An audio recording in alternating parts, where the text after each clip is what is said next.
Breaking news mga kababayan, gugulating kayo ng balitang ito. Carpio Morales, dating justice ng Korte Suprema, may isisiwalat. Tatay Digong lalaya na. Nako mga kababayan, pati ako napabangon dito sa balitang ito. Ano kaya ang umiikot na balita sa social media na talagang ang lawak ng engagement nito? Tatay Digong, bit-bit na ang mga gamit, mga damit. Pinahiya ang ICC. Attorney Conti, tinanggal. Tinanggal po sa pagka-abogado ng mga EJK defender. Nako, magandang balita ito mga kababayan. Mamaya po sasabihin natin ano po ang meron, bakit tinanggal si Attorney Conti. Ay, magandang balita ito. Mga dilawan, bangagista, tangalista, nag-iyakan na. Gusto nang magpakalayo-layo ng tahanan para hindi na makita ang kanilang mga bakas. Grabe ito sapagkat si Sara Duterte meron ng palugit. Tumigil na ng magtigil ang mga gumagawa ng kasamaan, lalong-lalo na yung mga tumitira na mapanira sa buhay ng tao. Halaka, ito na po. Justice Carpio, may pasabog dito. Pakinggan po natin. Why did you not fear the former President Rodrigo Duterte when many feared him? Well, I know that I was in the right track. I know law and jurisprudence. He did not. If he did not like to apply it. I'm citing this case of my overall deputy ombudsman. He wanted him axed. But the president does not have any administrative jurisdiction over the deputy ombudsman, overall deputy ombudsman. And that issue was brought to the Supreme Court in the case of Gonzales. What did the Supreme Court say? The president cannot administratively fault deputy ombudsman or overall deputy ombudsman. And so since he was not authorized by law to administratively fault the overall deputy ombudsman, I refused to implement his order of suspension. Did you have a face-to-face confrontation with the former President Duterte? Never. About this? Never. Were you ever in the same room with him and discuss with him cases? Never. Early on, we were in the same room in Malacanang whenever, those United Nations affairs were brought up in Malacanang, but never after that. And of course, we were in the same room when we were both principal sponsors during the wedding of my nephew. This is the brother of Mansi, the husband of Sarah. Okay. So there is a sort of like a relation there. You never had any small talk? Any Never. chats? Only in the church, in the San Agustin Church, when I think that has been made public when he said that he used to go there to the church whenever he was having break in his schooling in Lyceum, was it Lyceum? And that he always went to church, and I said that I could not say because I'm not religious. O, kita nyo mga kababayan, talagang bilib na bilib itong si Carpio Morales kay dating Pangulong Duterte. Isipin nyo, hindi niya pinapakialaman itong mga hukom na ito. Kung ano ang kanilang alam, kung ano ang the best nila para ipatupad ang batas. Dun din si Tatay Digong, ginagalang ang Korte Suprema. Naku mga kababayan ko, ano yung sinasabi nila? Bakit si Attorney Conti tinanggal na po sa pagka-defender na pinaka-abogado ng mga EJK victim? At isa pang abogado. Ay panoorin nyo po ito mga kababayan, magugulat po kayo. Naku po, sinasabi ko na sa inyo. Iba talaga pag ang Diyos ang gumalaw. Ito po mga kababayan, no?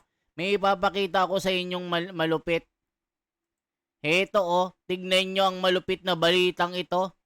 Ito legit po ito mga kababayan na ito sabi ni The Wonders Philippines, Christina Conti at Joel Butuyan were not accepted as victims representatives ICC assign OPCB, Office of Public Counsel for Victims instead, according to Attorney Nicholas Kaufman.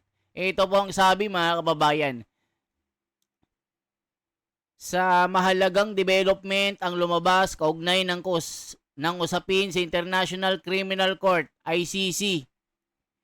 Matapos iulat na hindi tinanggap ng, eto mga kababayan, hindi daw tinanggap ng hindi tinanggap bilang mga kinatawan ng mga biktima si Cristina Conti at Joel Butuyan. Sa halip, itinalaga ng ICC ang Office of Public Counsel for Victims, OPCPB, upang kumatawan sa mga apektadong individual. Ayon kay Attorney Kaufman, Nicolas, ang hakbang na ito ay bahagi ng proseso ng korte upang matiyak ang maayos at organisadong representasyon ng mga biktima sa nagpapatuloy na proceedings. Ayan, no, nakita nyo po.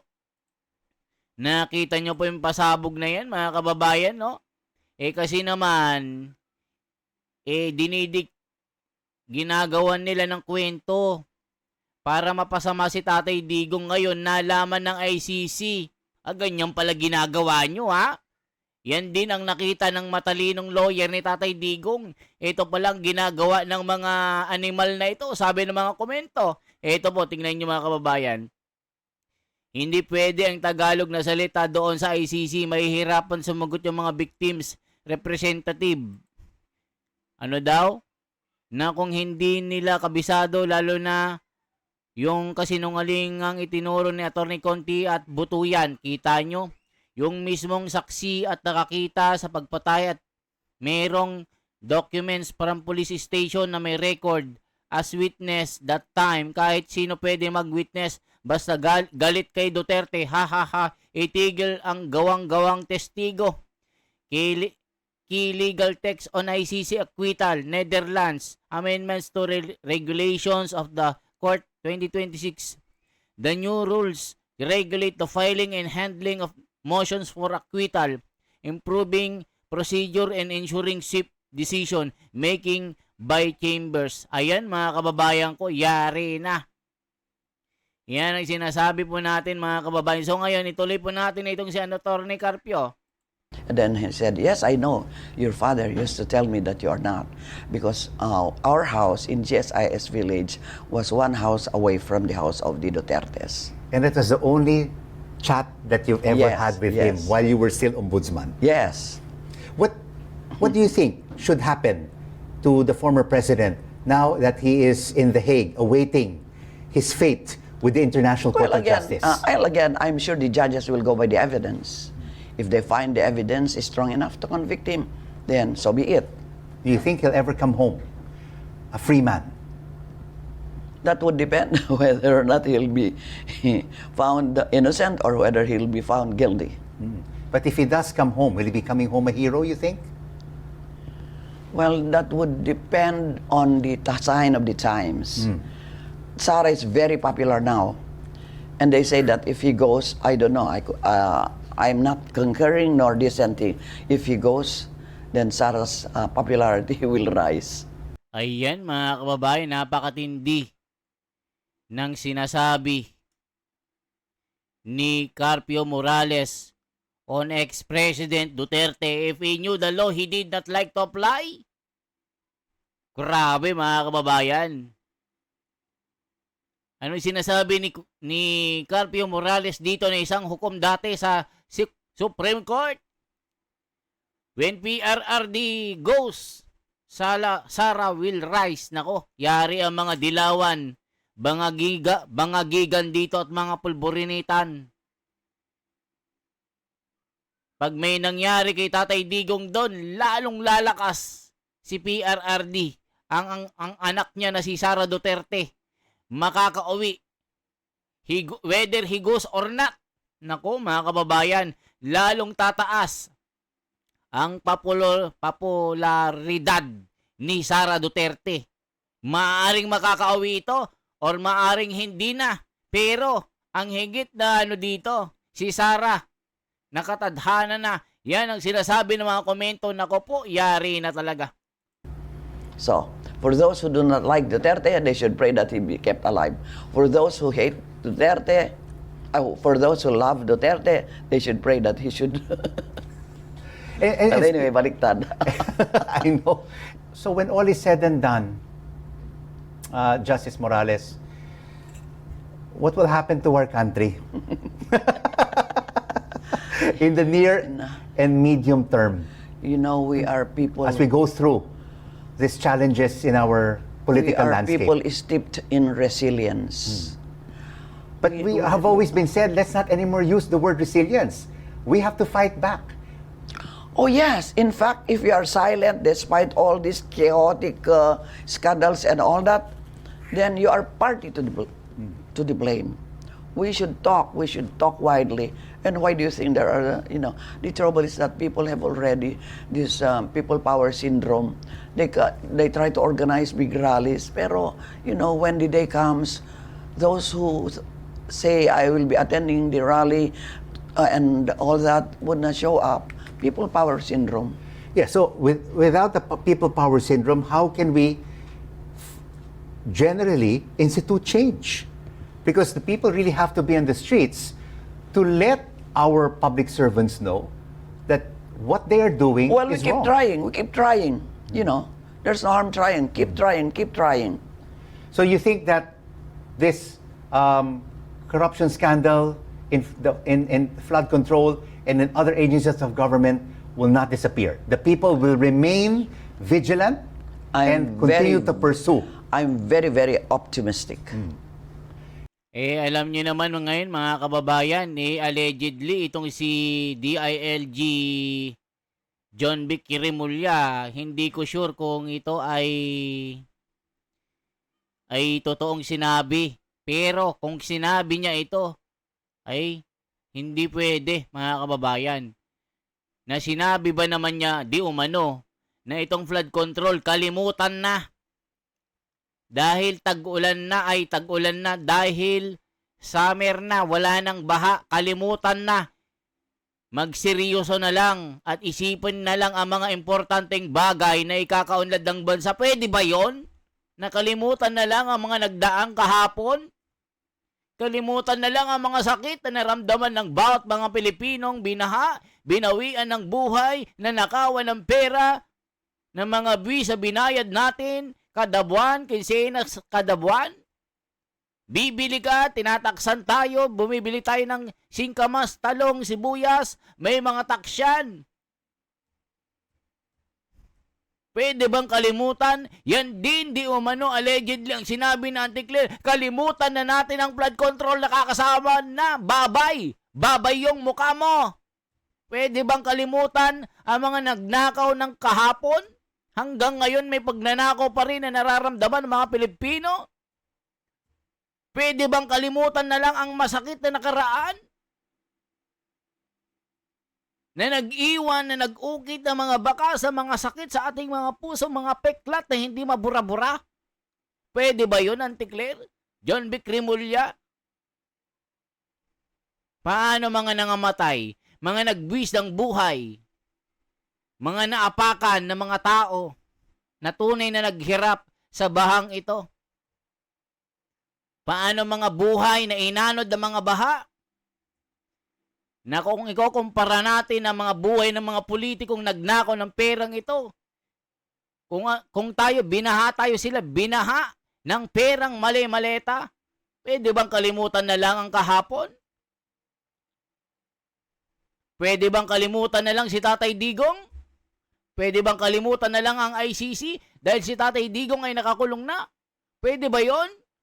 Yan ang sinasabi ng mga political observer dito, hindi pwedeng kalimutan ang lahat. Ang nakaraan ay hindi pwedeng kalimutan. Porque nakinabang na kayo sa pera ng bayan na mali-maleta na tinago nyo sa mga aparador nyo? Yan ang sinasabi ng mga tao. And finally, Justice Morales, your message to the Filipino people and what must be done to be able to eradicate corruption in our society. Well, our countrymen should continue, fighting all these anomalies in the government. Because if we are silent, We are party to this corruption scandal. We are party to all these anomalies. So we should keep on fighting. Never mind the resilience. The resilience has worn off.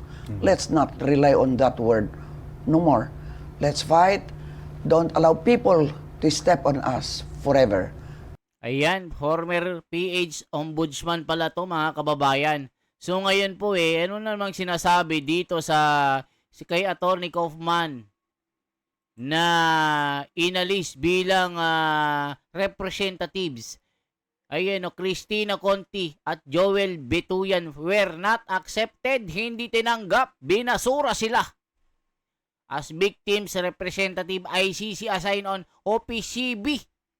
Grabe ito. Ano sinasabi ng mga komento? That's good, at least halata na nawawala ng visa ang kaso kasi hindi naman sila qualified na tagapagtanggol regard sa kaso. Na yan, later, PRRD will come home sooner. Nako po, magandang balita ito mga kababayan ko. Ito kay reply, Paul Jr. Eduardo. Una, di po sila defense lawyers. More on assisting solicitors to the case. Pangalawa, at kung totoo man na di man sila na-assign, di po mababawasan ang merit ng case laban sa matanda. Pangatlo, malakas po kasi sa matanda and the likelihood of him coming back home is nil. Anong is nil? Sa dami ng think makakawala pa ba yan? Hahi, sleep tight in dream. O mga tangalista ito mga kababayan. God knows the truth. PRRD will come home. Sayang naman ang pera ng taong bayan. Another way of corruption. Ginagamit na naman ng mga fake victims. O kita nyo, fake victims daw ito mga kababayan. Ano pa sinasabi dito? Pati yata yung mga nadali sa bundok sinama na si EJK. Nako po mga kababayan. Conti whisperer to the ICC. So with Trililing. Nako po. Focus ka na lang, Kaufman, kung ano ang pwedeng gawin para ma-delay ang trial kahit sino pang abogado ng mga biktim.